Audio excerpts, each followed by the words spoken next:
যে নেতা হয়ে গেছিস স্টাফ মানে যারা প্রোডাকশন স্টাফ ওরা আমাদেরকে ফোন দিয়ে বলে নেতা হয়ে গেছিস নাম না খাবার গেছিস তো চাকরি প্রয়োজন নাই এগুলো তাহলে কি জন্য কথা হ্যাঁ এগুলো আমরা 2 দিন ধরে জানাতে কোম্পানিতে কর্মবিরতি দিছি শান্তিপূর্ণভাবে কর্মবিরতি দিছি ঠিক আছে অবশ্যই কোম্পানির ক্ষতিগ্রস্ত হয়েছে আমরা বুঝতে পারছি যে আমরা কর্ম করে খাই ওইখানে জীবিকা নির্বাহ করে আমাদের কিছু টার্গেট আছে 10 বছর কাজ করার পরে এটা টার্গেট আমরা পূরণ করবো তার কোম্পানি যেটা ক্ষতিগ্রস্ত শিকার হয়েছে হ্যাঁ একটা কোম্পানি তো আমাদের প্রতি তো দায়ভার মানহানি মামলা দিতে পারে যেমন 20 সালের ঘটনা 20 সালে আন্দোলন হয়েছিল ভাঙচুর ওদের অনেক কিছু আমরা লুটপাট করছে বাড়ির লোক হোক বা কোম্পানি শ্রমিকরাই হোক তখন তারা কিন্তু মামলা করছিল হ্যাঁ এই প্রেক্ষিতে এই দফা দাবিতে আমরা এটা উল্লেখ দিচ্ছি যে কোনো মানহানি মামলা হবে না হ্যাঁ ওই ইস্যু করে কিন্তু ভাই আমাদের শ্রমিক নেতা বাবু ভাই কথা বলতে আমাদেরকে নেতার সাথে প্রতিনিধির সাথে এর জন্য যে ওই যে ছিল ব্যবসার মধ্যে যে মিটিংটা হয়েছিল এর জন্য আমরা আসি না হ্যাঁ যে এই বাড়তে শ্রমিক স্টাফদের এই কথার ইয়াতে যে আমরা ওইখানে উপস্থিত ছিলাম না উনি ওই স্যার আমার এখানে কিছু আগে বললো যে তোমরা কেমন আন্দোলন করার প্রতিনিধি নেই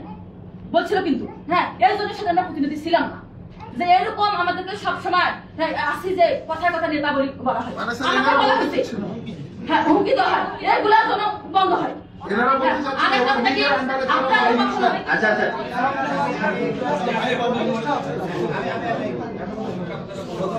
শ্রমিক ছাঁটাই যে ইস্যুটা শ্রমিক ছাঁটাইয়ের একটা ল আছে শ্রমিক ছাঁটাই করতে হলে আইন অনুসারে শ্রম আইন অনুসারে একজন শ্রমিকের কি কি দেনা পাওনা সমস্ত কিছু পরিশোধের পরেই তাকে ছাঁটাইয়ের ইয়েটা ধরাই দিতে হবে তার আগে আপনি শ্রমিককে কোম্পানি থেকে বের করে দিতে পারবেন না যে আইন অনুসারে একটু বলি যেমন একটা শ্রমিককে যদি আমি শ্রমিক নিজে চাকরি করতে না চাই তাহলে তাকেও 2 মাস আগে নোটিশ দিতে হয় যে আমি এতদিন থেকে চাকরি করব না ঠিক একইভাবে কর্তৃপক্ষ যদি তাকে ছাঁটাই করতে চায় তার কোনো কারণে কর্তৃপক্ষ তাকে নোটিশ দিবে এতদিন পর থেকে আপনি চাকরি করতে পারবেন না তখন কর্তৃপক্ষ যেটা করবে সেই শ্রমিকের যে লিগ্যাল দেনা পাওনা আছে যেমন 5 বছর হোক 2 বছর হোক একটা ইয়ে থাকে যে একটা ডিউরেশন থাকে সেই ডিউরেশন অনুসারে তাদেরকে তাদের যে বেসিক থাকে সেই বেসিক অনুসারে একটা দেনা পাওনা থাকে তাদের পাওনা থাকে এই পাওনাটা পরিশোধ করতে হবে পরিশোধ করার পরে তারপরে শ্রমিককে ছাঁটাই করতে হবে এটা লফুলি করতে হবে কোনোভাবেই আমরা ওই 10 জনকে ছাঁটাই করতেছি আর এদিকে পিছন দিয়ে ব্যাকডোর দিয়ে আরো 50 জনকে ছাঁটাই করছি তার দেনা পাওনা দেওয়া হচ্ছে না এই ধরনের কমপ্লেন গুলো যদি হয় আপনাদের এই যে পিসি কমিটি থাকবে বা শ্রমিক যারা থাকবেন শ্রমিক লিডার যারা থাকবেন তারা দয়া করে আমাদের জেলা প্রশাসনে পুলিশ প্রশাসনে কমপ্লেন বক্স খুলবো আমরা সেইখানে আপনারা এই ইয়েগুলা জমা দিবেন যে এবং শ্রমিক নেতারা তারা এই কাজটা করবেন যে আমাদের এখানে আপনারা আনলফুলি অ্যাসেম্বলি করার দরকার নেই কোনো আন্দোলন করার দরকার নাই কিছু দরকার নাই আগে এসে আমাদেরকে বলেন যে আমাদের এই লিগ্যাল দেনা পাওনা ছিল আমাদের এই শ্রমিক ছাঁটাই করছে তাদেরকে দেওয়া হয়নি তাদের যে দেনা পাওনা আদায় করার দায় দায়িত্ব আমরা প্রশাসন থেকে নিব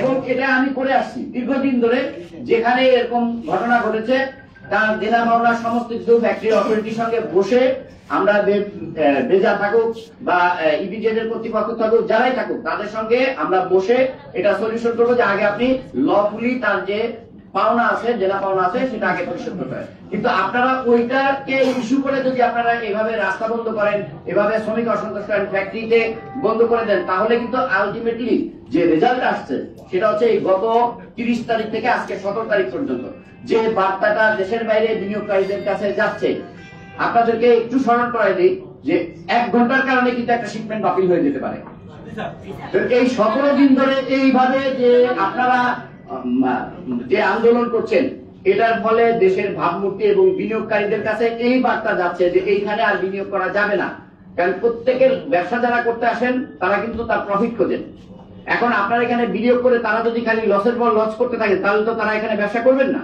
তাহলে এই জিনিসটা আপনাদের মাথায় রাখতে হবে আপনারা কোনো দাবি দেওয়া থাকলে এই ধরনের অনৈতিক ভাবে কাউকে ছাঁটাই করা হলে আনলফুলি ছাঁটাই করা হলে আমরা এখানে যারা প্রশাসনে কাজকর্ম করি আপনারা তাদের কাছে কমপ্লেন করবেন আমরা লিগ্যাল ওয়েতে ওই ফ্যাক্টরিকে বাধ্য করব যে আপনারা শ্রমিকের শ্রম আইন অনুসারে যে দেনা পাওনা আছে এটা পরিশোধ করার পরে আপনারা তাদেরকে ছাঁটাই করবেন তার আগে এটা করতে পারবেন না আপনারা একটা অভিযোগ আমি একটু বলি ওই যে এভারগ্রিনের জিএম সাহেব কোথায় আছেন এখানে এভারগ্রিনের জিএম উনি বলছেন যে ওনাদের কোম্পানিতে পিসি কমিটি আছে যদি আপনার কোম্পানিতে পিসি কমিটি থাকে তাহলে আপনার কোম্পানির শ্রমিকরা এই আন্দোলনে গেল কেন কি হয়ে গেল? আমি বলেন কমিটিতে কারা কারা আছে, আমি বলেন কারা কারা আছে? সলিউশন হয়েছে, এটা বাদ দেন, আমরা ওদের আর না বাড়িয়ে অনেক লোক হয়ে গেছে। আর এভারগ্রিন যদি ফুল ইনফরমেশন জেলা প্রশাসন, পুলিশ প্রশাসন, সাংবাদিকদের, নেতাদের দেয়, তাহলে এর দায় কি ওনারা না আমরা? আজকে ওনাদের জন্য আমাদের এই 17 দিন ঘুরতে হয়েছে, সকালে উঠিয়ে এপিজেড, সকালে উঠিয়ে এপিজেড আমাদের শুনতে হয়েছে। এভারগ্রিন তো নিজের হিসাবে তো চালাইতে পারবে না। আমরা যেই সমস্যাগুলো ছিল সেটা সমাধানের পথে যাচ্ছি। এভারগ্রিনের অন্যতম একটা সিদ্ধান্ত হলো এই কমিটিগুলো নতুন করে ফর্ম করে আমরা সবাইকে জানিয়ে দিব। এটা সিদ্ধান্ত হয়েছে, প্রিভিয়াস এটা নিয়ে আমরা আর কথা না বলি। হ্যাঁ, এবং প্রতি যেটা 6 মাস পর পরে কমিটিগুলো রিফর্ম করবেন, এটা হলো। আমরা এখন আপনাদের পক্ষ, আপনাদের আর কোনো কথা আছে?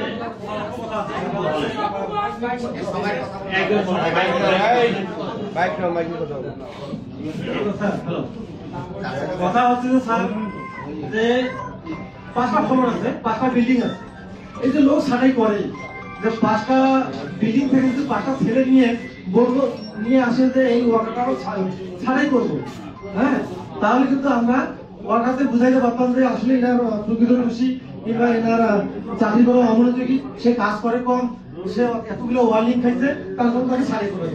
এরকম প্রতিনিধি আমাদের ফ্যামিলি নাই। এটা নিশ্চিত করা হচ্ছে।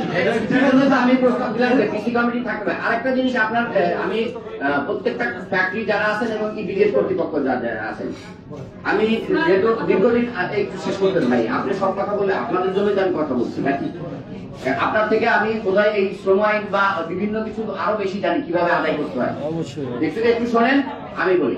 সেটা হচ্ছে, কোন ফ্যাক্টরি যদি কোনো শ্রমিক ছাঁটাই করে, শ্রমিক ছাঁটাই করার আগে ওনারা আমাদের প্রশাসনকে জানাবেন, পুলিশ প্রশাসনকে জানাবেন, জেলা প্রশাসনকে জানাবেন যে আমরা অমুক দিন এই কারণে যে শ্রমিক ছাঁটাই করবো, ওই দিন শ্রমিক ছাঁটাইয়ের জন্য তারা আমাদেরকে জানাবেন। আমরা শ্রমিকদের সঙ্গে কথা বলবো, কথা বলার পরে সেটা বৈধ পন্থায় না অবৈধ পন্থায় জোরপূর্বক, হ্যাঁ ঠিক আছে, একজন একটা ফ্যাক্টরির স্বাধীনতা আছে যে তার এই শ্রমিকদের তার চলবে না, সে তাকে ইয়ে করতে পারে। আমরা শুধু ওইটুকু নিশ্চিত করতে চাই যে ফ্যাক্টরি থেকে তাকে যে কারণেই হোক তিনি রাখতে চান না, বা তার পছন্দ না হলেও তিনি রাখতে চান না, তাতেও সমস্যা নেই, সে তাকে ছাঁটাই করতে পারে। কিন্তু মেন যে জিনিসটা হচ্ছে, ছাঁটাই করার সময় আমাদেরকে এনশিওর করতে হবে ওই শ্রমিক তার যেন পূর্ণ যে পাওনাটা আছে সেই পাওনাটা নিয়ে উনি চলে যাবেন। আবার এই ক্ষেত্রে শ্রমিকদেরও একটা ভূমিকা থাকে। উনি পাওনা নেওয়ার পরেও শ্রমিকরা এই যে পুরা ফ্যাক্টরি গুলাতে বিভিন্ন ভাবে গুজব ছড়িয়ে নানাভাবে আন্দোলন তৈরি করে পুরা এই বিজেড এলাকা বা ফ্যাক্টরি গুলাতে আনরেস্ট তৈরি করে, এটাও করা যাবে না। তারা ওখানে যখন এটা দেনা পাওনা বুঝে যাবে, তাকে একটা বন্ড দিয়ে যেতে হবে যে আমি এই ফ্যাক্টরি থেকে সমস্ত দেনা পাওনা সঠিকভাবে বুঝে পেয়েছি, এইখানে আমার কোনো দাবি দেওয়া নাই, ভবিষ্যতে এই ফ্যাক্টরির সাথে আমি কোন ধরনের এই ফ্যাক্টরির এগেইনস্টে বা এই বিজেড কর্তৃপক্ষের এগেইনস্টে কোন ধরনের কোন আনরেস্ট বা কোন ধরনের আন্দোলনের সাথে জড়িত থাকবো না। যদি জড়িত থাকি আমার বিরুদ্ধে যথাযথ আইনগত ব্যবস্থা নিতে হবে। এই নিষ্ঠাটাও দিতে হবে। প্রতিনিধি থাকে, এরাও ফোনে জানাই দিবে থাকে, আমরা বলতে পারবো টাকা হয়েছে, টাকা মানুষ সাথে মূল্য বুঝবে, কাম করার প্রয়োজন নাই, আমরা বলতে আমরা শেষ করি। আমরা তো সবই তুললাম, আপনাদের কোথায় কোথায় জ্ঞান আছে, আপনাদের কোথায় জ্ঞান আছে আমি তো সবগুলো তুলে ধরলাম, আপনারা পারেন নাই সেগুলো বলতে, কিন্তু আমি তুলে ধরছি, তুলে ধরে বললাম একটা সলিউশন আছে। এখন আমরা শেষ করতে চাই, আমরা সবাই একটা সুষ্ঠু সমাধানের মধ্যে যেতে চাই। আগামীকাল থেকে এই ইপিজেডে আমরা আশা করি যে আগামী যতদিন এই ইপিজেড চলবে, এই ইপিজেডের জন্য কোন ধরনের আনরেস্ট বা এই ধরনের পরিস্থিতি সৃষ্টি নয়, এটা আমরা সবাই কাম্য। আমরা সবাই এটা কাম্য করি যে এখানে আর কোন ধরনের বিশৃঙ্খলা বা কোনো কিছু হবে না। নিয়মতান্ত্রিক ভাবে আমরা যে প্রসিডিউর গুলো বললাম, আমি উপস্থাপন করলাম যে কৃষি কমিটি থাকবে, যেভাবে এই নিয়মতান্ত্রিক উপায়ে আমরা কোন সমস্যা হলে সমাধান করতে চাই। রাস্তায় নেমে ফ্যাক্টরি ভেঙে বা ফ্যাক্টরি বন্ধ করে কর্মবিরতি করে এই যে রাস্তা বন্ধ করলেন, শুধু তো ইপিজেডের এই 30,000 লোক না, এই জেলায় 30 লক্ষ লোক বাস করে, সবারই তো আমরা কষ্ট দিয়েছি না? এই কষ্টটা যেন আমরা কাউকে না দিই, ঠিক আছে? এইটা মাথায় বিবেচনা করে আমরা যথাযথ কর্তৃপক্ষের কাছে এসে আমরা আমাদের দাবি দেওয়াগুলো তুলব। এটা আমরা ফ্যাক্টরি বন্ধ করে কর্মবিরতি দিয়ে এইভাবে আমরা ফ্যাক্টরিগুলো বন্ধ করব না। এটা আপনাদের আবার নিশ্চয়তা দিতে হবে। ঠিক আছে, আমরা সেটা সংক্ষিপ্ত করতেছি, যেটা হলো শুধু ওইটা না, আপনাদের এই এলাকার যারা নেতৃবৃন্দ আছে আমাদের সাথে যদি যোগাযোগ করতে সমস্যা হয়, বিএনপি, জামাত, এনসিপি সহ অন্যান্য যারা দলীয় লোকজন আছে তাদের মাধ্যমে আপনারা আমাদেরকে জানাতে পারেন যে কোনো বিষয়। ওনাদের কাছে বললে ওনারা আমাদের কাছে পৌঁছাতে পারবেন, সরাসরি তো বলতেই পারবেন, এই সুযোগও রয়েছে। আমি শুধু অনেককে বলতে দিলে অনেক লোক আছে, সবাই বক্তব্য শোনা যায়। আমরা বিএনপি, জামাত এবং এনসিপি প্রত্যেক যদি 2-1 মিনিট করে ওনাদের সাথে আপনাদের এভাবে একটু বলেন। প্রথমে একটু এনসিপি থেকে একজন যদি একটু বলেন। আমি একটু এভারগ্রিন এর একটা পয়েন্ট বলতে চাই। আপনার যে ঘোষণা দিয়েছেন যে আগামী 2 সপ্তাহ বা 3 সপ্তাহের মধ্যে উনি চার্জ হ্যান্ড করবেন, এটা আপনারা ওটা করবেন না। ওনাকে বলেন আগামীকাল থেকে উনি আসবেন না, এটা নিশ্চিত করতে হবে। আসার পরে ওনাকে একটা ডেট দিবেন যে অমুক তারিখে এসে উনি এই জিনিসটা হ্যান্ড ওভার করবেন। তা না হলে ওই রেজাল্ট একই আসবে। আমরা যেটা চাচ্ছি, এটা যেটা চাচ্ছি যে উনি যে ওখানে কিন্তু তারা ঘোষণা দিয়ে গেছেন এই জিএম যদি কালকে অফিস করে একই রেজাল্ট হবে। আমরা এটা চাচ্ছি না। আপনারা ওনাকে বলবেন উনি কালকে থেকে আসবেন না, ওনাকে যেদিন হ্যান্ড ওভার চার্জ করবেন 15 দিন 20 দিন পরে ডেকে এনে ওনার যে যে জিনিস আছে সেগুলা বুঝাই দিবেন। এটা না করলে আপনার এই আমরা তো প্রতিদিন এইভাবে ভোর 6টা থেকে এইভাবে তো মানে সব লোক তো এইভাবে আমরা যুদ্ধ করতে পারি না। এটা তো যুদ্ধের ক্ষেত্র না। আপনারা একটা ঘোষণা দেন, আপনার যে কালকে গেলে তারা ঘোষণা দিয়ে গেছে এই জিএম থাকলে কালকে একই রেজাল্ট হবে। তো আপনাকে সেই ঘোষণাটা দিতে হবে, আপনারা সেটা ক্লিয়ার করে যান, এখনই ক্লিয়ার করে যান, তারপরে আমরা বক্তব্য করব।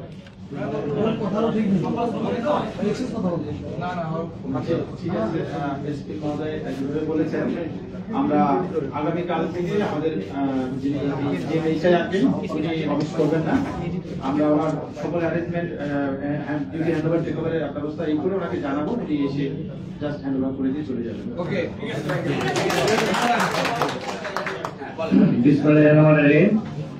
আজকে আপনারা শ্রমিকরা আপনারা হয়তো আমার পরিচয় জানেন না, কারণ আমি প্রথম ওই ইউনিয়নের চেয়ারম্যান ছিলাম, ওই ইপিজেডটা আমার হাতে গেছে। আজকে সাইদুলের মামা একটা কথা বলছে, শ্রমিক না থাকলে ফ্যাক্টরি থাকবে না, আর ফ্যাক্টরি না থাকলে শ্রমিক থাকবে না। কিন্তু আমাদের সুযোগ্য এসপি সাহেব উনি যে কথাগুলো বলেছেন প্রত্যেকটা কথা শ্রমিকের পক্ষে।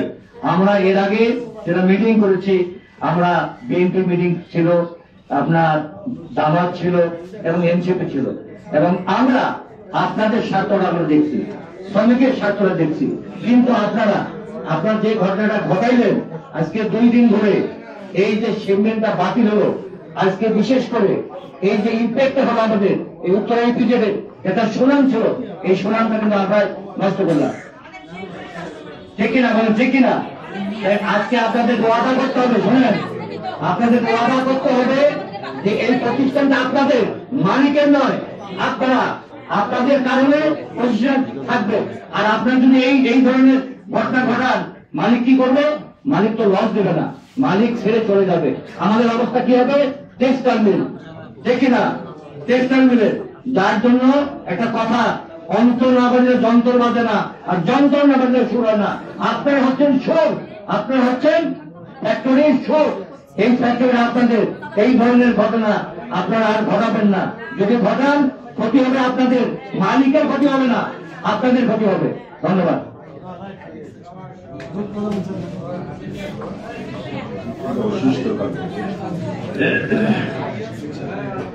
আজকে উন্নত পরিস্থিতি নিয়ে জেলা প্রশাসন সারাদিনে ব্যস্ততম সময় কাটিয়েছেন। আমি সবাইকে শ্রমিক ভাই বোনদেরকে অনুরোধ করব, ইপিজেড নীলফামারী জেলার এটি একটি সম্পদ। এটি যদি আমাদের শ্রমিক ভাইদের কোন দুর্বলতা, কোন অলসতা, কোন প্রতিহিংসা কিংবা নেপথ্যে থেকে কোন স্বার্থান্বেষী মহল আপনাদেরকে ব্যবহার করে পক্ষান্তরে স্বার্থ বিনষ্ট হবে শ্রমিক ভাই বোনদের। এই জন্য আপনাদেরকেও আন্দোলনে হিসাব করে করতে হবে। এসপি মহোদয় বলেছেন আপনাদের হাজারো কথা শোনা হবে, জেলা প্রশাসক মহোদয় আছেন, এসপি মহোদয় আছেন, আপনাদের একটা প্রতিনিধি দল এসে আপনাদের কথাগুলো এখানে বলবেন। ইপিজেড কর্তৃপক্ষ যারা আপনারা আছেন, আপনাদের বডি ল্যাঙ্গুয়েজ ঠিক করতে হবে, কারণ ইসলামের যে বিধান সেটা হলো মালিক এবং শ্রমিকের ভাই ভাই সম্পর্ক।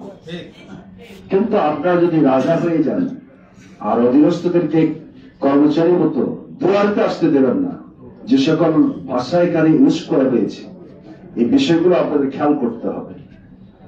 আমরা মনে করি আপনারা প্রজ্ঞাবান, আপনার মেধাবী, না হলে সেখানে যেতে পারতেন না। আপনারা কেন পারলেন না? যারা রাষ্ট্র লেভেলের মাঠ পর্যায়ের কর্মী, আপনার মেধা যোগ্যতা দিয়ে এটাকে সম্পন্ন করা যেত, কিন্তু আপনারা হয়ে গেছেন কর্তৃপক্ষ। রাজার মতো হলে তো আপনার এই বিনষ্ট হয়ে যাবে।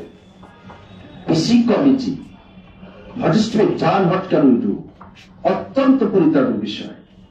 এসপি মহোদয় যখন স্মরণ করে দিলেন, আপনার কর্তৃপক্ষ বললেন যে পিসি কমিটি আছে, অথচ শ্রমিক ভাই বোনরা বললেন যে পিসি কমিটি নাই। কেন এটা সত্য হাইট থাকলো? আপনারা শ্রমিক ভাই বোনদের সাথে কথা বললে হয়তো তারা বিগড়ে যেতে পারে, আপনাদের বিরুদ্ধে আন্দোলন করতে পারে, কিন্তু সেজন্য পিসি কমিটি থাকলে তারা তাদের মাধ্যমে এই বিষয়গুলো আপনাদের কাছে সহজেই নিষ্পত্তি হতো। আপনারা কমিটি রেখেছেন, কিন্তু হাইট রেখেছেন, এটি ঠিক হয়নি। উইদিন 7 days আমি বলতে চাই, এর সম্ভবত আমাদের র্যাব অধিনায়ক কর্মকর্তা বলেছেন যে টাইম ফ্রেম বেঁধে দেন। আমার মনে হয় 7 দিন লাগার কথা নয়, প্রত্যেকটি সেক্টর থেকে উইদিন 7 days এর মধ্যে আপনারা এই পিসি কমিটি করে তাদের সাথে মত বিনিময় করে জানাই দেবেন, এনাদের মাধ্যমে করবেন। সম্মানিত শ্রমিক ভাই ও বোনেরা, রেগে গেলেন তো হেরে গেলেন।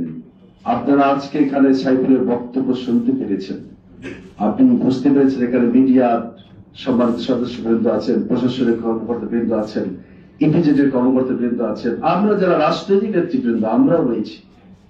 আপনি এই সময়ের মূল্য কি দিতে পারবেন? আজকে 17 দিন ধরে যে অস্থিরতা বিরাজ করছে নীলফামারী জেলা, এটি রাষ্ট্রের সাথে সম্পর্কযুক্ত। আপনারা একটু ধৈর্য ধারণ করবেন, কোনোভাবেই গুজবে কান দেবেন না। আপনি এত বড় দুর্ঘটনা ঘটার পরে সরি বলবেন, দুঃখিত, অথচ দেশে যাওয়া হয়ে যাবে।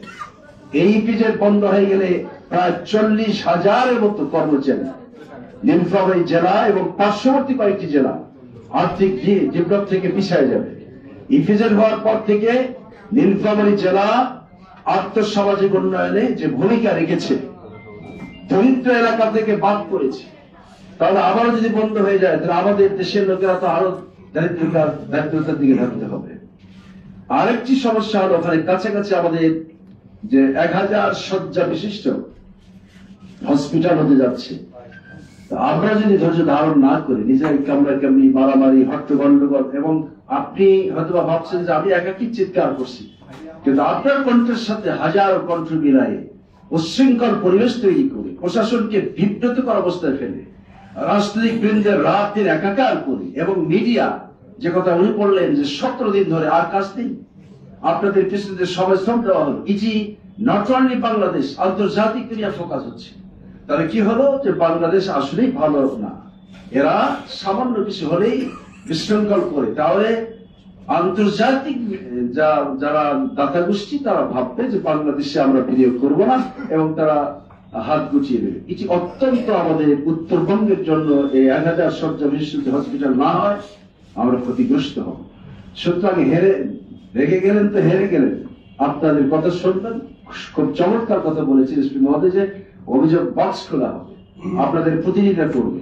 কোন একটা আপনারা শুনতে পেলেন, শোনার সাথে সাথেই অ্যাকশন নেবেন না, বরং ধীর স্থির ভাবে শান্তশিষ্ট ভাবে আপনাদের পিসি কমিটি যারা দায়িত্বে থাকবে তাদের মাধ্যমে আপনাদের কথাগুলো জানাবেন। এরপরেও যদি দেখা যায় যে পিসির সদস্য যারা তারা ইপিজেড কর্মকর্তার সাথে আন্ডারস্ট্যান্ডিং করে ফেলেছে, তাহলে সেক্ষেত্রে আপনাদের করণীয় হলো আপনারা একটা টিম যারা কথা বলতে পারে। এখানে যে বোনেরা কথা বলছেন, উত্তেজিত হয়ে কথা বললে আমরা বুঝতে পারতেছিলাম না।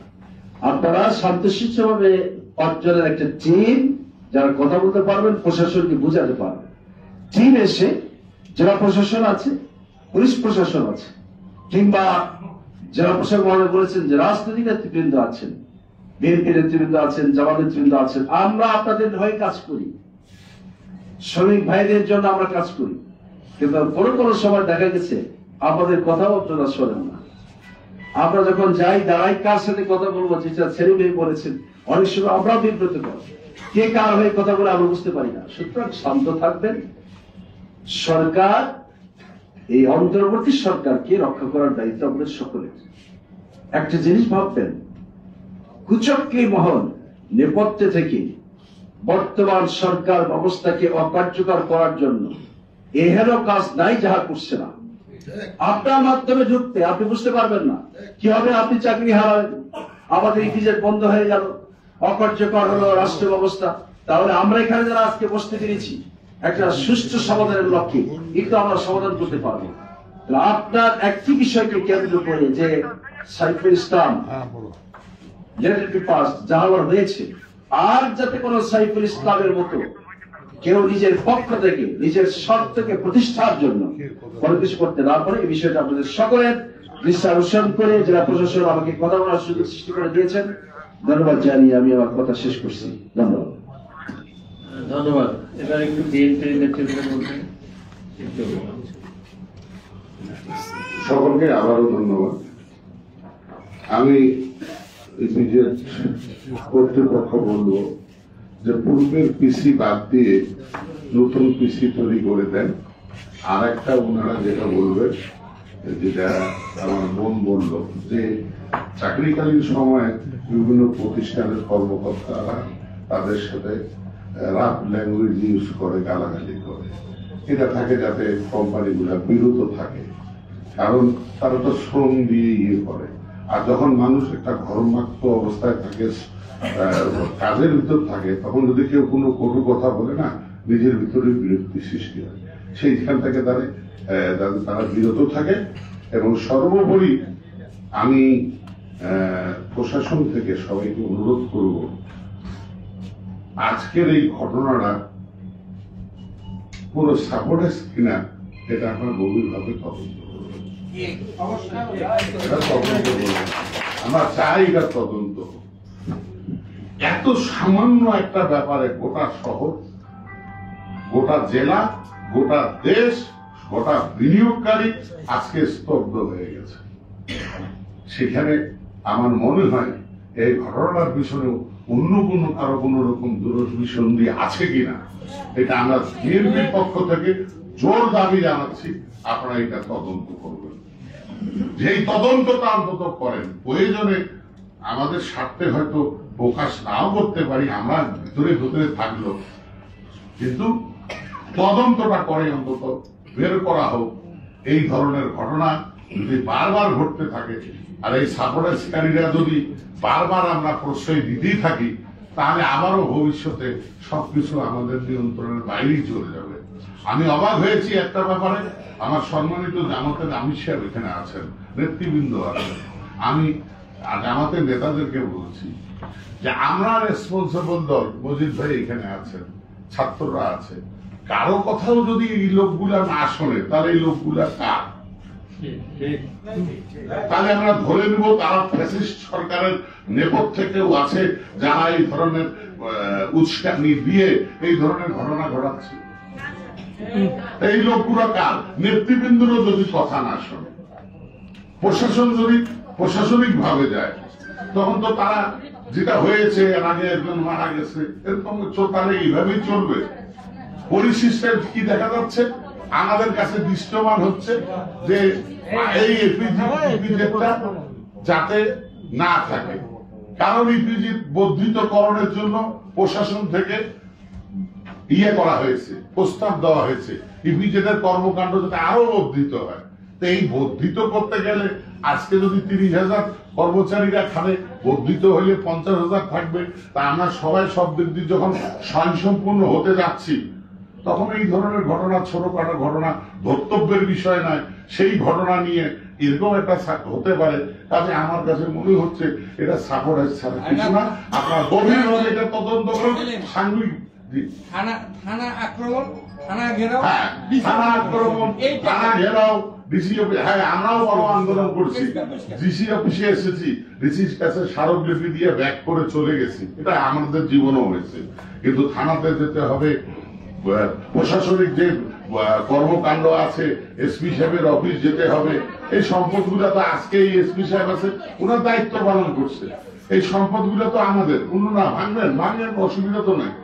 কিন্তু রেজাল্টটা কি? ভাঙ্গার রেজাল্টটা কি? ভাঙ্গার রেজাল্টটা হচ্ছে এই নীলফামারী মেডিকেল কলেজ থাকবে কি থাকবে না, এটার একটা ব্যাপার চলতেছে। আবার 1200 শয্যা মেডিকেল আশা করছে। আমার মনে হয় এই পশ্চাৎপদ এটার পিছনে আমাদের যে জেলা, সেখান থেকে যখন নীলফামারী একটা আইডল হতে যাচ্ছে, সেখানে এই ধরনের কর্মকাণ্ড আমার কাছে সাপোর্টাইজ মনে হয়েছে। আমি সংশ্লিষ্ট সকল রাজনীতিবিদদের অনুরোধ করব, আপনারা আপনাদের ভিতর থেকে এই ধরনের চিনতে পারেন এই লোকগুলা তাহলে খারাপ। নেতৃবৃন্দরও কথা শুনতেছেন না, আবার 5 জন নেতৃত্ব আপনারাও তৈরি করতে পারতেছেন না, তার মানে আপনাদেরকেও 5 জন তৈরি করতে দিচ্ছে না। কিসের ভয় হয়? এই যে এইটা শুনেন, আপনার একটা কথা বলি, আমি ছাড়ো না আপনার ভয়, এটাও আপনার ভিতর ঢুকাই দেওয়া হয়েছে। ভয়, আপনি তুই গেলে মামলা করবো, এইটাই তো আপনাদের ভয়টা কি? যারা আমার কথাটা শোনেন একটু, আপনাদের ভিতর ভয়টা কি দিয়েছে? তুই আন্দোলন করবো, তুইও মামলা করবো, আপনি এই কথা হইল, এটা কোনো কথা হইল? আপনি এক শুনেন, আপনারা যে এতগুলো লোক আসছেন, এর আগে যে মারা গেল, আন্দোলন হইল, বলেন তো একটা মামলা হয়েছে?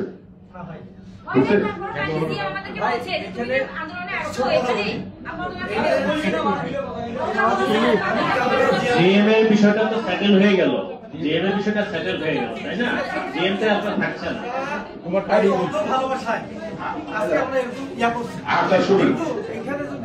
আমি কালকে জিয়াবের সাথে কথা বলছি, আজকে যে আমাদের কথাগুলো বললো, এই কথাগুলো যদি আমরা মুরগি বলতে দেখে গেলাম তো হেরে গেলেন, এই কথাগুলো যদি আমরা খবরে ওয়ার্ডাতে বলতে পারতাম যে সাইফুলের মুখ থেকে আমরা শুনছি, যদি পিসি থাকতো আমাদেরকে আমি বুঝছি, তো তুই আমার কথা তুই নীলফামারীর লোক, তুই না তো জানতে হবে না যে ডিসি সাহেব কেমন লোক, এসপি সাহেব কেমন লোক, জানবি না তুই? আমাদের আর্মি ভাইরা কেমন লোক, র্যাব ভাইরা কেমন লোক, তোর তো জানার দায়িত্ব আছে। পোশাক পরছে দেখি ওনারা তো জানার দিবে না, কথা কবার দিবে না, মামলা ডুবি দিবে। তোমার মামার মতন তো লোক আসবো, হ্যাঁ আসিয়া যদি তুই ব্যাক করে গেলু হয়, তাহলে না একটা কথা ছিল যে মোর কথাটা শোনে নাই উনি, তুই তো আসিসে নাই, মানুষ কইছে তার জন্য তুই পাগলা হলো, এটা তো কথাটা শোন। এই জন্য আগে জানো তারপর থাকবো। এখন ভাই ভাই সাহেব নিয়ে শুন, আমরা সুন্দর কথা বলছে, আমাদের ব্রেন খুলে গেছে, যদি ব্রেন খুলি থাকে, এই ব্রেন খোলা ব্রেন নিয়ে পিপিজের সুদের সবকিছু খুলি দাও, ঠিক আছে? এখন আপনাদের আমাদের থেকে পক্ষ একটা কথা, আমরা এটা চাই, এটা সাপোজ কিনা, এটা আপনারা তদন্ত করে দেখবেন। আপনাদের যে কোনো ব্যাপার আমরা সহযোগিতা করবো ইনশাআল্লাহ অতীতের মধ্যে। সকলকে ধন্যবাদ।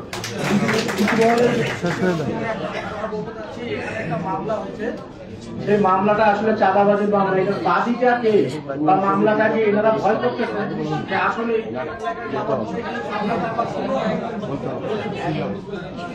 এই মামলাটা আবার কোনোভাবে